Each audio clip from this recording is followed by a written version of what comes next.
d'être présent à cette première journée de la traduction. D'ailleurs, Simon, si tu peux mettre peut-être le... Du coup, donc c'est une journée organisée par le Master Métier de l'Écriture. Donc pour dire juste 2 mots de cette formation, c'est l'une des premières formations en France de ce type, avec Paris et Le Havre. C'est une formation qui a été créée donc, il y a 3 ans, même pas tout à fait, en fait on commence là la 3e année. Et du coup, donc, dans cette formation, on va aborder différents métiers de l'écriture, donc par exemple scénariste, biographe, animateur d'ateliers d'écriture et surtout écrivain. Et en fait, le métier de traducteur, qui est aussi évidemment un métier de l'écrit, n'est pas abordé à l'heure actuelle dans cette formation. Donc c'est pour ça qu'on a décidé d'organiser cette journée, dans l'idée d'essayer en tout cas de combler ce manque. Donc du coup, la journée d'aujourd'hui s'intitule « La traduction, un art polymorphe ». Et l'idée, justement, c'était de montrer la diversité déjà au sein même du métier de traducteur. Voilà, donc du coup, je vais commencer juste par quelques remerciements, comme ça moi j'aurai la conscience tranquille. Déjà, merci beaucoup à nos 4 intervenants, Carmelo Cancio, Benoît Casas, Mona Guerbis surtout, qui remplace au pied levé Emmanuel Charrier, qui malheureusement ne pouvait pas être là aujourd'hui. Donc un merci tout particulier à Mona et donc Jean-René Datsug. Un grand merci également donc, à Sylvie Vigne, responsable de la formation, pour son soutien indéfectible pour cette journée. Également à Stéphane Erwin du musée des abattoirs, grâce à qui nous avons Benoît Casas parmi nous aujourd'hui. À Virginie Freinet, donc, de la Maison des écrivains et de la littérature, qui est notre partenaire aujourd'hui. Et enfin, toute l'équipe donc des étudiants qui a participé à l'organisation, donc Julie Bonnet, Simon Verdière, Katharina Proust, Nick Newt et Julien Durand. Voilà. Donc pour commencer cette journée, on a une séance inaugurale donc par Carmelo Cancio. Donc pour vous le présenter rapidement, il y a un livre qui est sorti cette année en anglais, donc, qui s'appelle « 101 choses qu'un traducteur doit connaître », ce qui est un ouvrage collectif publié par le Worldling Forum, dont fait partie Carmelo. Et donc en 4e de couverture de cet ouvrage, on nous indique qu'avec tous les traducteurs qui y ont travaillé, on a un cumul de 500 années d'expérience dans l'industrie des langues et de la traduction. Donc dans cette logique en fait, de cumul d'années, si on fait le compte des différentes casquettes de Carmelo, je crois qu'à lui seul, il doit cumuler plus d'une 50aine d'années d'expérience. Donc plus de 20 ans de rédaction, support de communication en espagnol, une 15aine d'années de gestion de projets de localisation. Donc la localisation, pour faire simple, ça va être la traduction de logiciels et de sites web. Une 15aine d'années en tant que formateur de traducteurs. Voilà, il a également été vice-président de la SFT.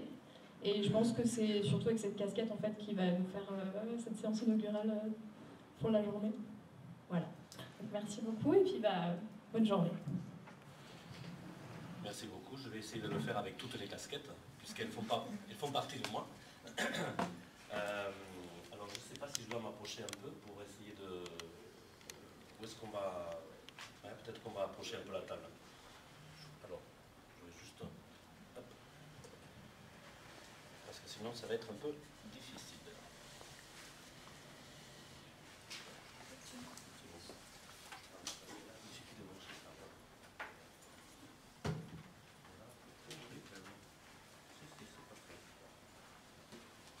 Voilà, comme ça vous allez voir. Oui, bien sûr que ça marche. Voilà. Oui, je vous remercie effectivement de cette présentation. Je suis un peu surpris effectivement parce que le livre est en anglais, le dernier, et il n'est pas... Si, il commence à faire un peu de bruit, mais c'est vrai que je ne cumule pas à moi tout seul une 50aine d'années d'expérience, ou alors effectivement, c'est pas des années complètes. Mais oui, ça fait très très longtemps que je suis traducteur avec un parcours qui, je ne pas le propos aujourd'hui, donc a évolué dans le temps, bien évidemment, et que je suis également enseignant en traduction, et que je forme des traducteurs nouvelles, mais également des traducteurs expérimentés en formation continue, notamment par des actions au sein de la Société française des traducteurs, effectivement. Mais on m'a donné la parole inaugurale de cette journée pour parler de la traduction, des métiers de la traduction, et je voulais commencer par vous dire qu'effectivement, la traduction est en plein dans les métiers de l'écriture. S'il y a quelque chose qu'on oublie trop facilement, c'est de penser à la traduction non pas comme un métier des langues étrangères, mais comme un métier essentiellement de la langue dans laquelle on écrit. Et la plupart des étudiants, lorsqu'ils s'intéressent justement aux études de la traduction, sont attirés par ce côté exotique des langues étrangères, des cultures étrangères. Et je leur rappelle toujours qu'effectivement, ce qu'on va leur demander, ce n'est pas d'écrire dans ces langues-là, c'est d'écrire dans leur langue. Et que être traducteur, ça veut dire de maîtriser parfaitement cette langue-là, qui est l'outil de travail quotidien du traducteur, comme il est également pour l'interprète, mais uniquement dans ses modalités orales. Et donc le traducteur doit non seulement maîtriser la langue, mais je dirais maîtriser une panoplie complète de registres de langue. Il se doit d'être à la limite plus exigeant et avoir une maîtrise davantage importante que l'écrivain qui, lui, a le choix, à chaque fois, de la façon de dire. Même avec ses propres limitations, tout le monde a ses propres limitations, dues à ses connaissances, l'écrivain a le choix. Le traducteur n'a pas le choix. Le traducteur est un imitateur. Le traducteur est quelqu'un qui va devoir utiliser la langue pour dire ce qu'il n'aurait pas dit lui-même. Et de la façon dont il n'aurait pas dit lui-même. Donc, le niveau d'exigence du traducteur, si j'ose dire, est encore plus élevé que celui de l'écrivain. C'est un écrivain multifacette, polymorphe, c'est un imitateur, et en tant qu'imitateur, il est avant tout un observateur, et en tant qu'imitateur, il se doit de reproduire, non pas de produire de façon tout à fait originale.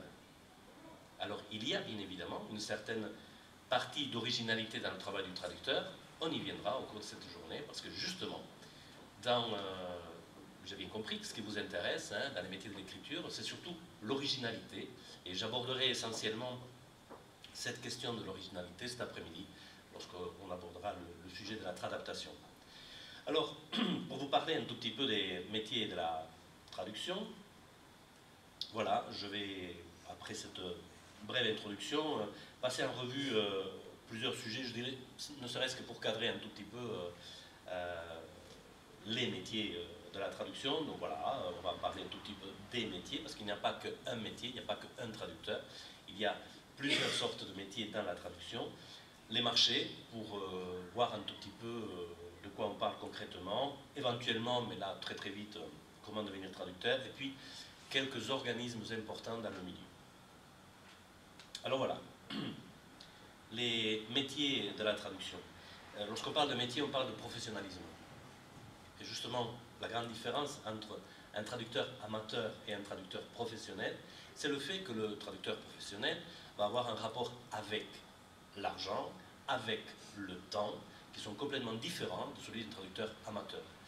Dans les métiers culturels et dans les métiers de la production créative, le temps est un élément fondamental. Lorsqu'on devient professionnel, donc cette dimension temporelle fait que le temps nous est compté, il est limité, et il faut choisir à un moment donné d'arrêter le travail pour le livrer.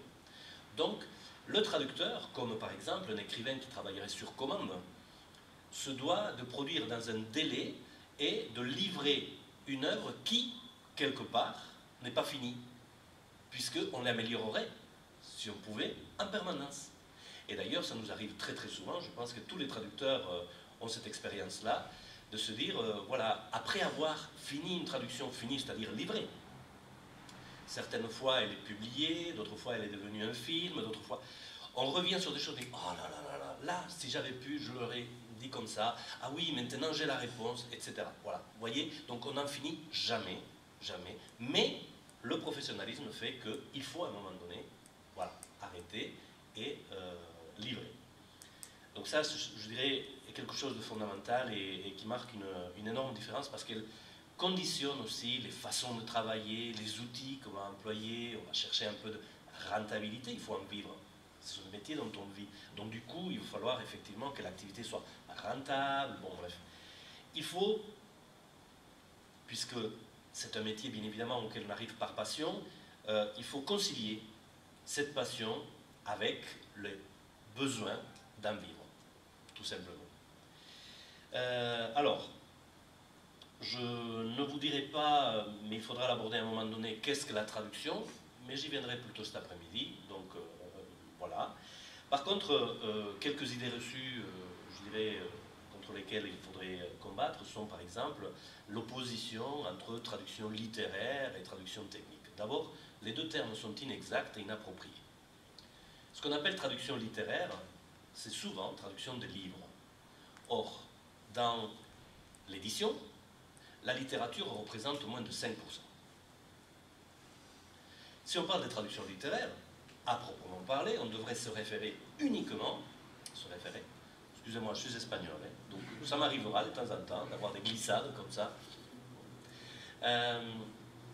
Donc il arrive effectivement d'entendre parler de traduction littéraire pour faire allusion à la traduction éditoriale, et c'est donc bien évidemment un terme abusif dans la mesure où la traduction littéraire devrait uniquement faire allusion à la traduction de littérature, d'œuvres de littérature, alors que dans le milieu éditorial, 95% de la production, ça va être des livres de recettes de cuisine, des livres d'informatique, des manuels pas scolaires, mais universitaires, des livres de philosophie, des livres pratiques sur beaucoup de choses, si vous voulez, et très très peu, c'est-à-dire ce que représente réellement la production littéraire dans le monde de l'édition, c'est-à-dire peu de choses, environ, voilà, grosso modo, 5% de la production. Donc, on ne devrait pas parler de traduction littéraire, mais plutôt de traduction éditoriale. C'est un terme beaucoup plus juste, si vous voulez. Mais la traduction éditoriale renvoie à un monde, je dirais, où effectivement, la grande majorité n'est pas une production à but artistique. Mais bon, bref, simplement pour simplifier, je dirais, il faut au moins être pertinent sur la terminologie, réserver les traductions littéraires à la traduction d'œuvres littéraires, et parler de traduction éditoriale pour la modalité de traduction qui consiste à traduire des livres dans le milieu éditorial. Ensuite, qu'est-ce qu'on appelle, par opposition, on a développé le terme de traduction technique. Et là encore, je dirais, je ne peux que m'insurger contre un terme qui est vraiment pas du tout approprié dans la mesure où la traduction technique renvoie à une thématique, à une technicité, si vous voulez. Or, un livre, je reviens à la traduction éditoriale, d'informatique peut être très technique, un livre d'ingénierie peut être très technique, même si vous traduisez un livre de littérature, de la théorie de la littérature, c'est très technique, technique littéraire. Donc en fait, la technicité, ça n'a rien à voir avec la modalité d'exercice. On est en train d'opposer, quand on parle des traductions littéraires et des traductions techniques, d'un côté, un mode d'exercice qui est la traduction de livres, en réalité, à une modalité qui est purement thématique. Or, ça n'a strictement rien à voir. Donc du coup, c'est un terme qui n'est pas du tout approprié non plus.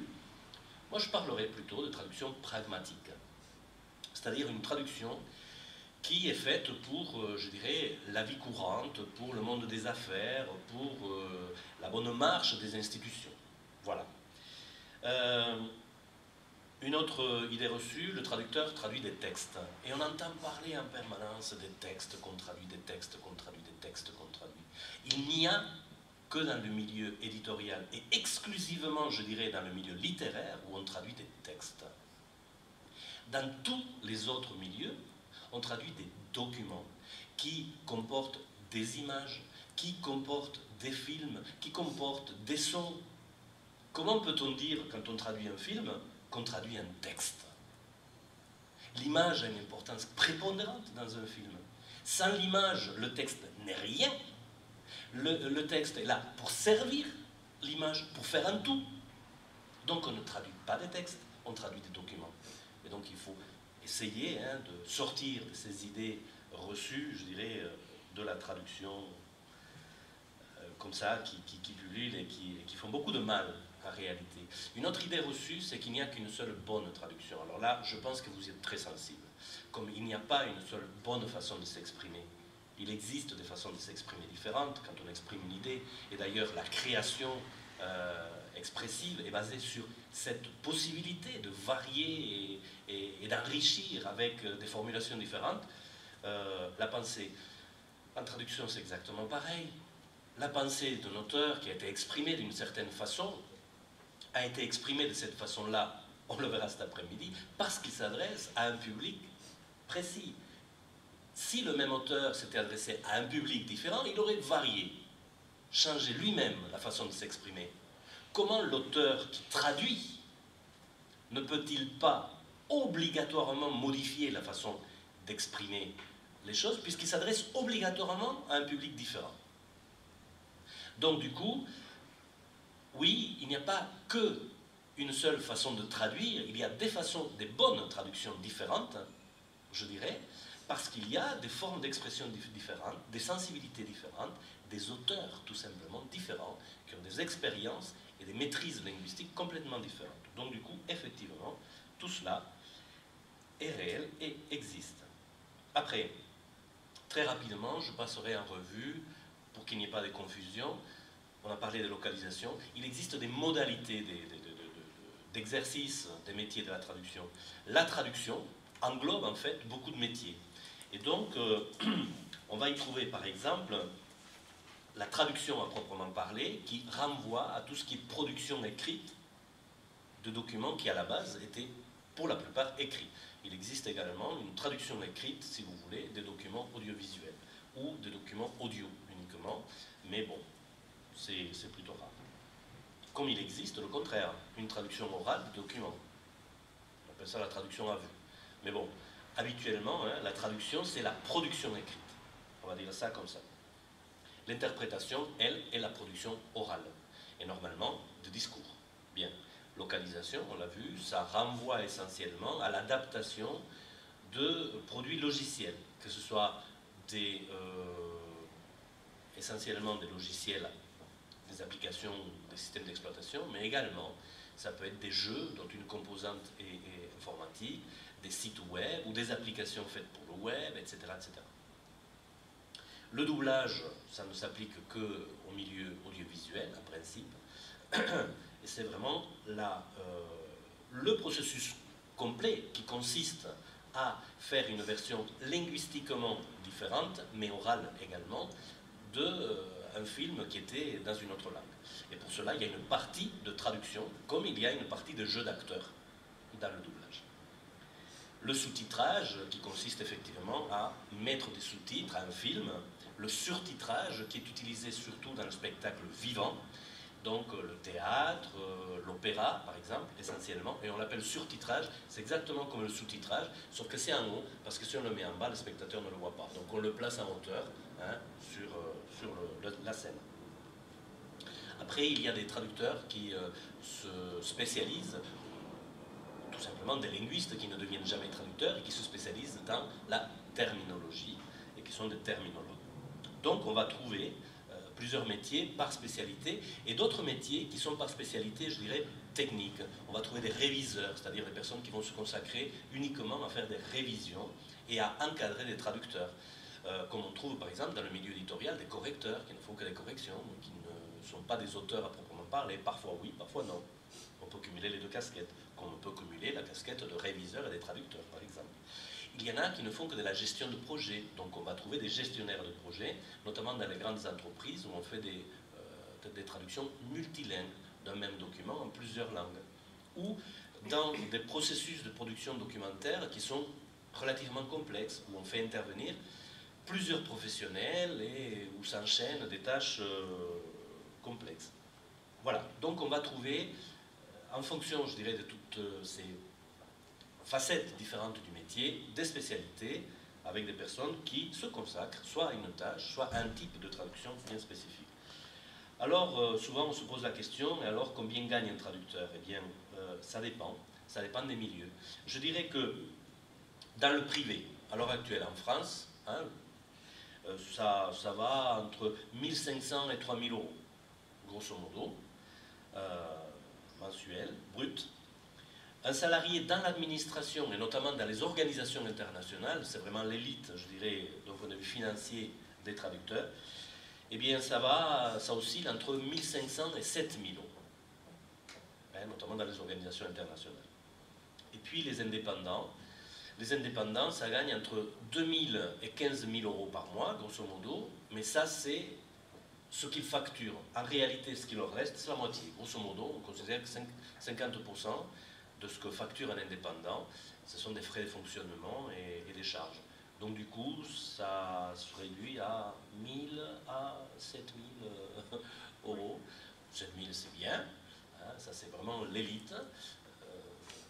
Il y en a beaucoup plus qui sont dans la frange de 1000 à 2000 par mois, net. Voilà. Maintenant, ce qui est important également, c'est de voir que dans un processus de réalisation d'une traduction, le traducteur n'est pas seul. Il y a d'autres acteurs, et je vais les citer assez rapidement. Il y a bien évidemment l'auteur. L'auteur qui parfois est connu, quand on traduit des ouvrages signés, c'est-à-dire dont on connaît l'auteur, dont le nom est cité, on traduit des œuvres d'auteurs. Mais bien souvent, notamment dans la traduction pragmatique, on traduit des œuvres qui ne sont pas signées. Ou des œuvres, je dirais, où les auteurs sont collectifs. Pas anonymes, mais collectifs. Et donc, du coup, l'importance du rôle que peut jouer l'auteur, du style, de la personnalité qui est derrière, elle est diluée, parce que ce qui prime est autre chose, plutôt le message, plutôt les intentions. D'accord? Donc tout cela, il faut le prendre en considération. Dans le milieu professionnel, en dehors de l'auteur, il peut y avoir un donneur d'ordre. Par exemple, dans le milieu éditorial, ça peut être un éditeur. Et ce donneur d'ordre peut avoir lui aussi ses propres envies, ses propres besoins, ses propres objectifs. Et il peut donner des consignes au traducteur. Je veux que tu traduises, mais comme c'est pour faire ça, je voudrais que tu traduises dans tel sens, dans tel objectif, avec tel objectif. Il y a bien évidemment le destinataire. C'est, voilà, je dirais, s'il y a un acteur qu'on oublie probablement trop souvent, c'est lui. Pourquoi? Parce qu'il n'est jamais présent, parce qu'il ne dit jamais rien pendant le processus. Alors que normalement, il se manifeste après, trop tard, quand la traduction est faite, quand elle est finie, quand elle est livrée, quand elle est publiée.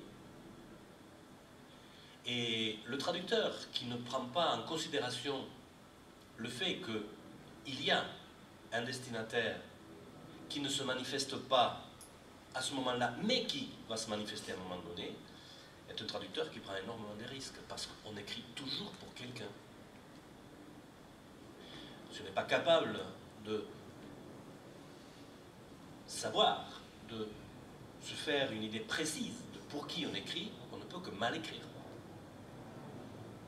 Donc le destinataire est bien évidemment fondamental. Beaucoup de traducteurs, notamment dans le milieu professionnel, traduisent sans poser la question « pour qui ?» Quelqu'un leur commande une traduction et ils ne se posent pas la question « pour qui ?» C'est gravissime. C'est gravissime. Il peut y avoir des intermédiaires commerciaux qui également peuvent avoir, je dirais, leur mot à dire dans le processus. Il peut y avoir des tierces parties comme des organismes professionnels, des organismes certificateurs, etc., qui peuvent eux aussi avoir une influence et un poids. Bref, tous ces acteurs-là peuvent à un moment donné exercer, je ne dirais pas des pressions, mais certaines contraintes hein, dans les choix que fait le traducteur. Et il ne faut pas les oublier. Très rapidement, je brosse, hein, parce qu'on n'a pas, c'est vraiment quelque chose de très très rapide, mais ça vous donne des pistes de réflexion probablement intéressantes, mais ça nous permet également de cadrer hein, les métiers de la traduction. Quels sont les marchés?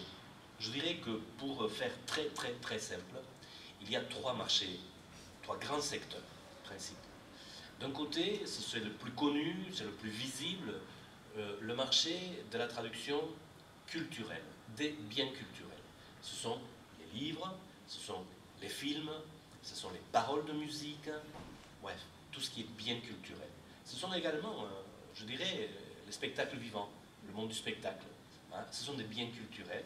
C'est un milieu où effectivement les œuvres sont signées, où les traducteurs sont eux aussi visibles parce qu'ils signent leurs œuvres, et où les modalités, je dirais, de rémunération sont celles du droit d'auteur, essentiellement.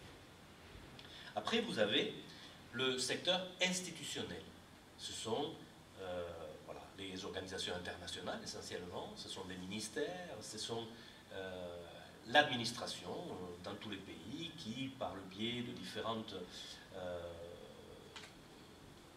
organismes, a des besoins, et ces organismes sont très variés, parfois ils sont même économiques. Hein. Je pense notamment par exemple à des offices de tourisme ou à des directions départementales touristiques qui vont faire traduire des catalogues de l'offre, si vous voulez, touristique, qui donc va dans le sens un peu économique, mais ce sont des administrations. Leur intérêt, c'est de promouvoir le tourisme. Vous voyez, voilà.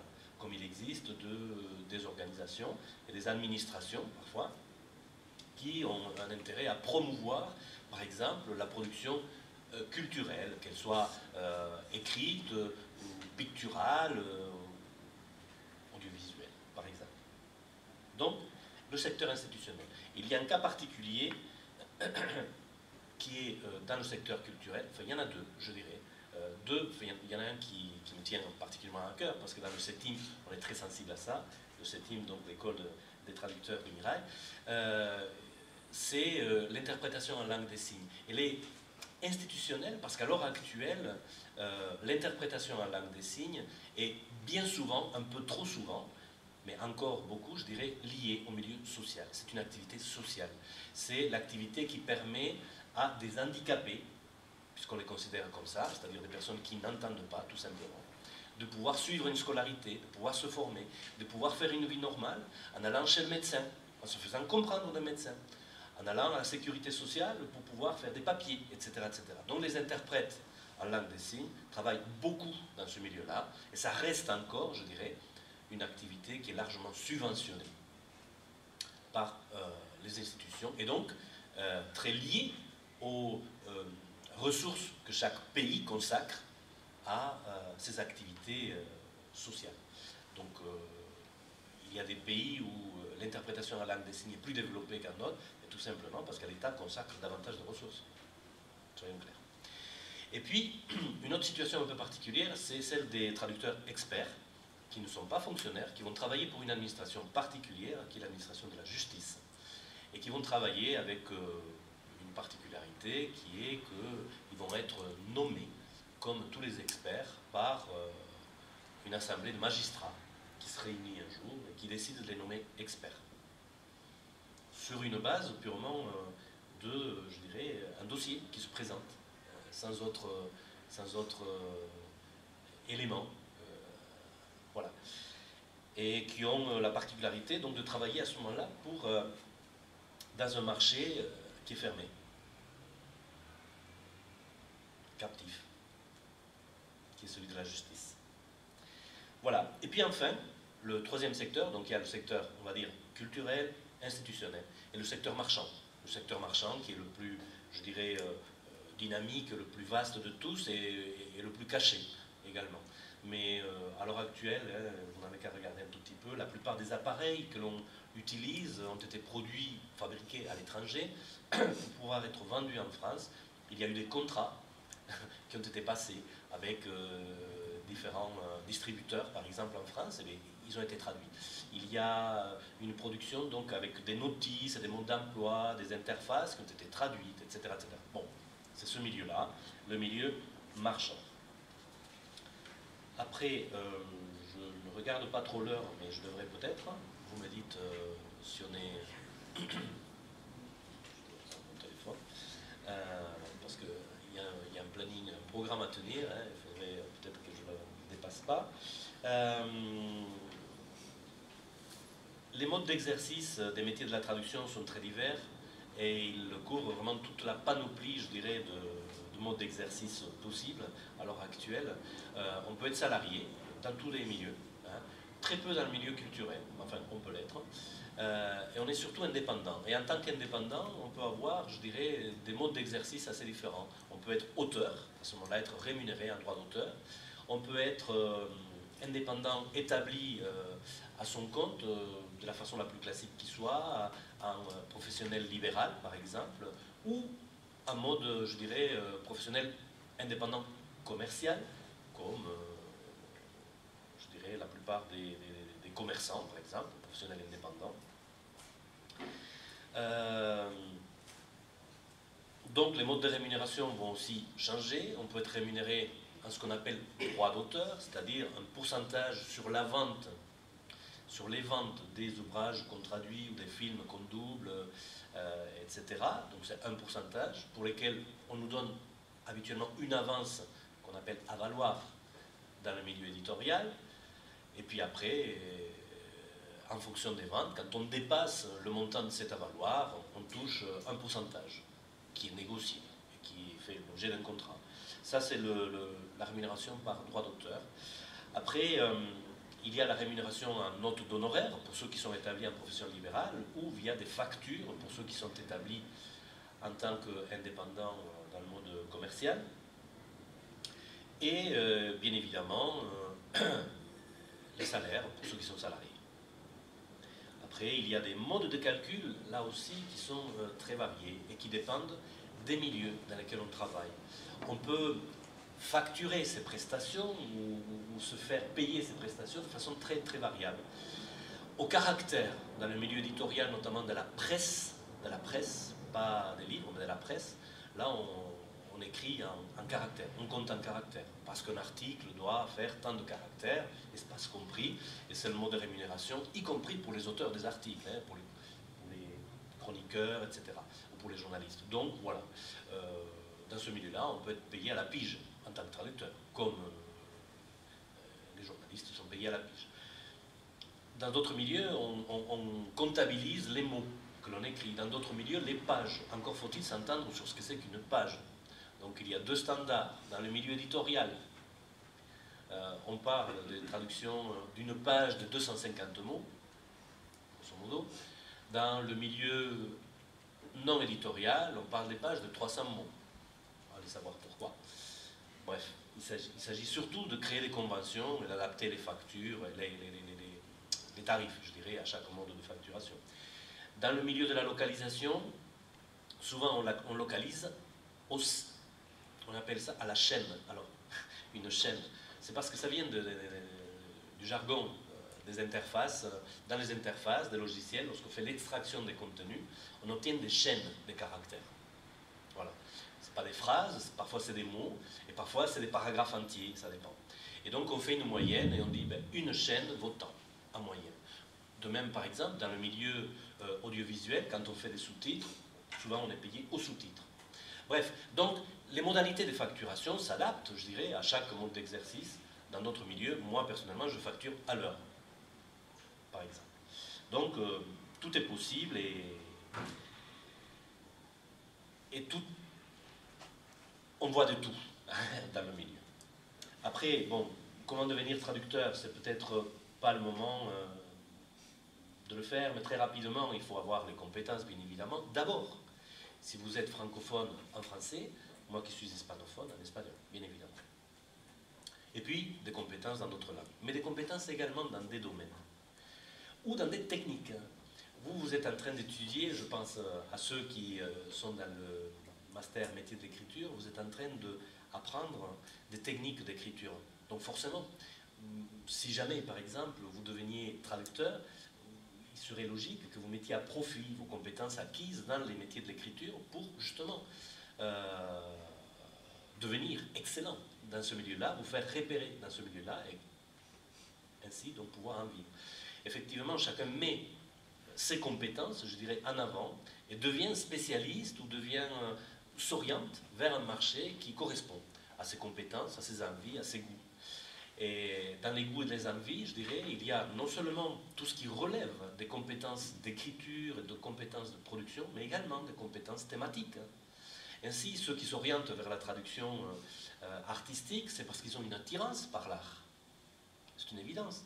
Il faut avoir un goût, il faut avoir une certaine maîtrise et puis des connaissances pour pouvoir effectivement l'exercer. Ceux qui s'orientent vers des disciplines plus techniques, comme l'ingénierie, la médecine ou autres, doivent avoir des compétences en ingénierie, en médecine. Sans quoi on ne pourrait pas. Comment traduire un atlas d'anatomie si on ne connaît pas l'anatomie? Pour connaître l'anatomie, il faut faire des études. Ça ne s'invente pas.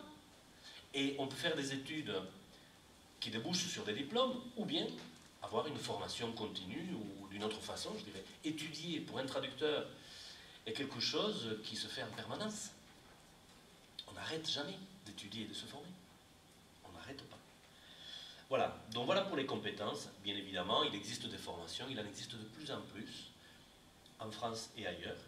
Je vous dirais juste voilà, qu'il faut connaître, si jamais ça vous intéresse, l'AFUM, qui est l'Association française des formations universitaires au métier de la traduction, et qui regroupe l'ensemble des formations universitaires à la traduction. Donc là, il y a un site, et bien évidemment, on a des liens vers toutes les formations à la traduction en France, et éventuellement connaître l'existence d'un label européen, maintenant pour les métiers de la traduction, qui s'appelle le label EMT, European Master in Translation, qui est donné à des formations de type master, qui forment à la traduction selon un cahier de charges qui correspond aux critères de la délégation générale à la traduction de l'Union européenne.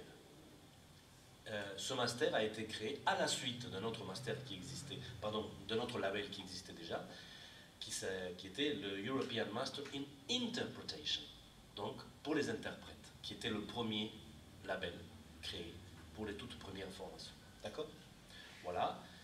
Enfin, quelques organismes incontournables en France, la Société française des traducteurs, SFT, l'ATLF, Association des traducteurs littéraires de France, qui regroupe, comme son nom ne l'indique pas, tous les traducteurs éditoriaux, pas forcément littéraires. La CNET, la Chambre nationale des entreprises de traduction, qui est un organisme qui regroupe essentiellement des entreprises de traduction. L'UNETICA, Union nationale des experts traducteurs et interprètes près les cours d'appel, qui est l'organisme qui représente spécifiquement les traducteurs et interprètes experts près les tribunaux, sachant que la SFT regroupe tout le monde. Donc on trouve à la SFT, si vous voulez, des traducteurs de tous les milieux, aussi bien littéraires et éditoriaux qu'experts, que des interprètes, que des localisateurs, etc. Donc c'est la plus généraliste, on va dire, de tous, et la plus... c'est l'organisme qui est le plus important en nombre d'adhérents. Hein. La SFT, c'est 1400 adhérents à l'heure actuelle. Pour vous donner un exemple, il y a à la SFT plus de 200 traducteurs experts qui en sont membres, et à l'heure actuelle, l'UNITICA représente 250 adhérents. Donc ça vous donne, voilà, c'est à peu près équivalent. La FILS, là pour la langue des signes, c'est l'Association française d'interprètes en langue des signes. L'APEC et la PCE, alors là, on n'est plus dans le milieu de la traduction, mais dans le monde de la création de l'entreprise. Hein. Donc, Association pour l'emploi des cadres, l'APEC, et la PCE, qui est un site, qui est vraiment très très bien fait, très à jour, très complet, très pédagogique, très à la portée de tout le monde, qui est l'Association pour la création d'entreprises. C'est vraiment un organisme qui est très pédagogique, et le site est vraiment excellent pour tous ceux qui souhaitent un jour se mettre à leur compte. La Direction générale de la traduction de l'Union européenne, avec le site donc, très long, hein, voilà. La FIT, qui est la Fédération internationale des traducteurs, qui regroupe toutes les associations nationales des traducteurs des différents pays qui ont voulu y adhérer. Donc c'est une fédération d'associations. Hein. On n'adhère pas à titre individuel, mais à titre qu'association. Elle est mondiale, la fédération, et elle a une représentativité vraiment étendue dans le monde entier. Et l'AIC peut-être pour les interprètes de conférences, Association internationale des interprètes de conférences, pour ceux qui sont des traducteurs de conférences. Il manque peut-être quand même l'ATA, je vais la citer, parce qu'elle commence à prendre du poids. Association des traducteurs audiovisuels, ATA, donc ATAA, et adaptateurs. Voilà. Association de traducteurs et adaptateurs audiovisuels. Et l'extension c'est .org. C'est .fr. C'est .fr maintenant. Voilà. tout évolue. Voilà. Et bon, je crois que j'aurais pu vous dire beaucoup d'autres choses, je dirais, mais comme je pense qu'il faut laisser la parole à d'autres, je vais m'arrêter là. Et bien évidemment, je serai à votre disposition plus tard pour répondre à des questions, parce que je crois que ce n'est pas le moment maintenant. Ouais, bon, il y a un temps en fait, pour chaque intervention individuelle après l'échange avec le public. Donc gardez vos questions, on retrouve Carmelo en début d'après-midi. Voilà, merci. Merci.